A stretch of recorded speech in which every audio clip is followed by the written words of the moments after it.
تکبر ایک شیطانی صفت ہے۔ اگر تم اپنے تکبر کو توڑنا چاہتے ہو تو کسی غریب اور مفلس کو سلام کیا کرو۔ حضرت علی رضی اللہ عنہ فرماتے ہیں، اپنی ہر خواہش کو پوری کرنے میں لگے رہنا ایک پوشیدہ مگر ہلاک کر دینے والی بیماری ہے۔ حکمت خراب طبیعتوں کو کوئی فائدہ نہیں پہنچا سکتی۔ موت وہ تیر ہے جو اپنے ہدف کی طرف چل چکا ہے۔ انسان کی جتنی ہمت ہو اتنی ہی اس کی قدر و قیمت ہوتی ہے۔ آپ نے فرمایا، گناہوں کا چھوڑ دینا توبہ کرنے سے زیادہ بہتر ہے۔ تمہارے اور نصیحت کے درمیان غفلت کا ایک پردہ حائل رہتا ہے۔ اتنی عقل تمہارے لیے کافی ہے کہ جو گمراہی کو ہدایت کے راستوں سے الگ کر کے دکھا دے۔ مولانا رومی فرماتے ہیں، اکیلے رہنا بری صحبت میں رہنے سے بہتر ہے۔ واصف علی واصف فرماتے ہیں، وہ آرزو جو باقی آرزوؤں کو کھا جائے وہ محبت ہے۔ اپنے آپ کو بدنصیب کہنے کے گناہ سے بچتے رہو۔ دنیا کے سہارے مکڑی کے جالے سے بھی زیادہ نازک اور کمزور ہیں۔ جب تک کہ مومن اپنی ذلت پر اس طرح صبر نہیں کرتا جس طرح اپنی عزت پر صابر رہتا ہے، اس وقت تک اس کا ایمان مکمل نہیں ہوتا۔ حضرت علی رضی اللہ عنہ فرماتے ہیں، برائی کو خود میں اور اچھائی کو دوسروں میں تلاش کرو، یہی انسان کی سب سے بڑی اصلاح اور اس میں ہی کامیابی ہے۔ لوگوں کی عزت اور ناموس پر حملہ کرنے والوں کو نہ اپنے پاس بٹھاؤ نہ ان کے پاس بیٹھو۔ صبر دل ہلا دینے والی مصیبتوں کو بھی آسان بنا دیتا ہے۔ حرام کاموں سے نفس کو روکنا بھی صبر کی دوسری قسم ہے۔ نیک لوگ اپنے انجام سے خوف زدہ نہیں ہوتے۔ کمینے انسان کو جب بلند رتبہ مل جاتا ہے تو وہ سرکشی کی راہ پر چل پڑتا ہے۔ غرور میں مبتلا ہونا بھی جہالت کے لیے کافی ہے۔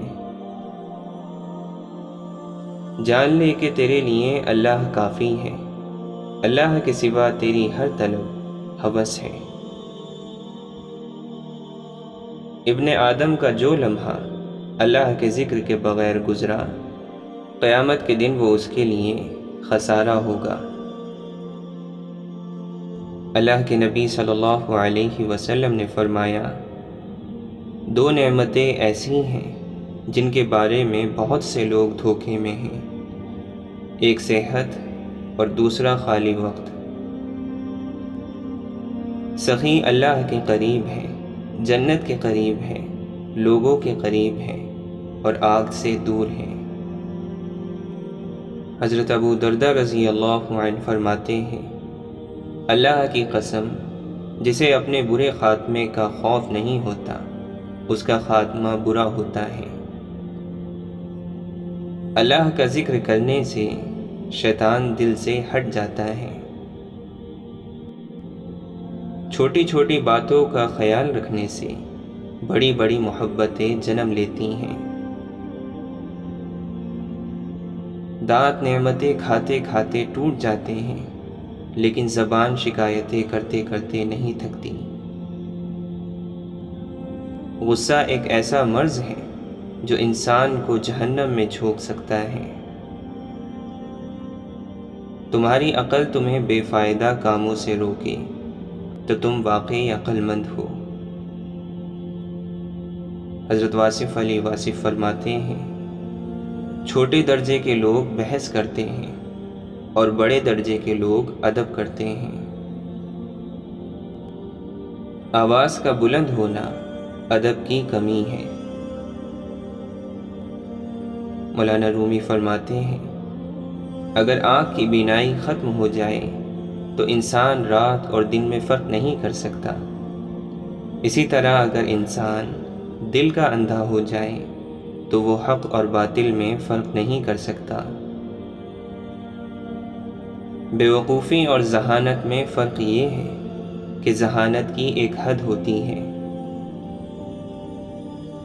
حضرت عمر رضی اللہ عنہ فرماتے ہیں، جس نے رب کے لیے جھکنا سیکھ لیا وہی علم والا ہے، کیونکہ علم کی پہچان عاجزی ہے اور جاہل کی پہچان تکبر ہے۔ انسان شیطان کو اپنا دشمن سمجھتا ہے مگر اس کی بات دوست کی طرح مانتا ہے۔ شیخ سعدی رحمۃ اللہ علیہ فرماتے ہیں، میرے اچھے وقت نے دنیا کو بتایا کہ میں کیسا ہوں، اور میرے برے وقت نے مجھے بتایا کہ دنیا کیسی ہے۔ اللہ تعالیٰ اور انسان کے درمیان ایک ہی پردہ حائل ہے اور وہ اس کے نفس کا ہے۔ بہترین آنکھ وہ ہے جس سے انسان اپنے اندر جھانک سکے۔ اپنی آزمائش امتحان اور دوسروں کی آزمائش ان کے گناہوں کی سزا، کتنی ہی خوخار اور بے رحم سوچ ہے۔ ہمیں اللہ سے ڈرنا چاہیے۔ اللہ کے نبی صلی اللہ علیہ وسلم نے فرمایا، دلوں میں ایک قسم کا زنگ لگ جاتا ہے، یعنی گناہوں سے، اور اس کی صفائی استغفار ہے۔ آپ نے فرمایا، جس طرح اللہ نے تم پر احسان کیا ہے اسی طرح تم بھی لوگوں پر احسان کرو۔ مسلمانوں، بدکاری کے قریب نہ جاؤ، اس میں 3 خرابیاں ہیں۔ آدمی کے چہرے کی رونق اور کشش جاتی رہتی ہے، آدمی پر فقر و فاقے کی مصیبت نازل ہوتی ہے اور اس کی عمر کم ہو جاتی ہے۔ اللہ کے نبی صلی اللہ علیہ وسلم نے فرمایا، اللہ کے نزدیک بزرگ وہ ہے جو اللہ سے ڈرنے والا ہو۔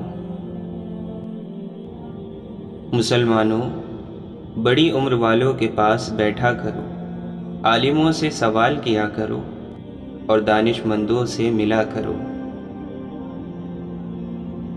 آدمی کے لیے اتنی برائی بہت ہے کہ وہ اپنے مسلمان بھائی کو حقیر جانے۔ آپ نے فرمایا، ایماندار آدمی کی نیت اس کے عمل سے بہتر ہوتی ہے۔ اللہ کے نبی صلی اللہ علیہ وسلم نے فرمایا، اے امت محمد، اللہ کی قسم، اگر تم آخرت کے بارے میں وہ جان لیتے جو میں جانتا ہوں تو تم ہنستے کم اور روتے زیادہ۔ حضور اکرم صلی اللہ علیہ وسلم سے پوچھا گیا، نجات کا ذریعہ کیا ہے؟ آپ نے فرمایا، اپنی زبان کو قابو میں رکھو، تمہارا گھر تم کو سمائے رکھے، یعنی بلا ضرورت گھر سے نہ نکلو، اور اپنی غلطی پر رویا کرو۔ آپ نے فرمایا، کسی چیز کے ساتھ تمہاری محبت تم کو اندھا بہرا بنا دیتی ہے۔ اللہ تعالیٰ قرآن مجید میں فرماتا ہے، اے نبی، میرے بندوں کو خبر دے دو کہ میں بہت درگزر کرنے والا اور رحیم ہوں۔ جس آدمی کی فکر آخرت ہو، اللہ تعالیٰ اس کے معاملات کو ٹھیک کر دیتا ہے، اس کے دل کو غنی کر دیتا ہے، اور دنیا ذلیل ہو کر اس کے پاس آ جاتی ہے۔ عام آدمی اپنا حق مانگے گا، اور جو اللہ والے ہیں وہ اپنا حق بھی دے دیں گے۔ ہر جینے والے کے پاس زندگی نہیں ہوتی،